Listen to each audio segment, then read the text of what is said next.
Indonesia Corruption Watch, ICW, menyatakan bahwa Sekjen PDIP Hasto Kristianto sebenarnya sudah masuk radar Komisi Pemberantasan Korupsi, KPK, sejak 2020 silam. Peneliti ICW Tibiko Zabar Pradano menyebut ketika itu penyidik KPK sempat membuntuti Hasto. Namun, penyidik kemudian kehilangan jejak Hasto di sekitaran Perguruan Tinggi Ilmu Kepolisian, PTIK. Hasto sendiri diduga telah masuk dalam radar KPK sejak awal kasus ini bergulir pada bulan Januari 2020 lalu.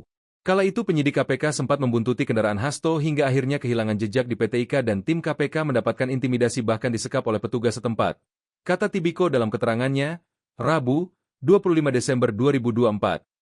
Diketahui KPK pada Selasa, 24 Desember 2024, telah mengumumkan Hasto sebagai tersangka kasus suap pengembangan perkara ex-caleg PDIP Harun Masiku yang kini buron. Hasto juga dikenakan pasal perintangan penyidikan atau obstruction of justice. Berdasarkan hal tersebut, ICW memiliki 3 poin catatan kritis terhadap kondisi tersebut. Pertama, menurut Tibiko, penetapan tersangka Hasto tidak boleh berhenti pada pasal suap menyuap. ICW menduga terdapat keterlibatan Hasto dalam pelarian Harun Masiku yang kini masih DPO. Selain itu dengan ditetapkannya Hasto, menurut ICW, bisa menjadi langkah bagi KPK untuk menangkap Harun Masiku yang kini masih buron. Hal ini menjadi poin kunci bagi KPK bila serius untuk mendorong kasus ini hingga tingkat penuntutan. Kedua, ICW menilai kasus ini membuka kotak Pandora korupsi yang melibatkan unsur politisi dan penegak hukum di KPK.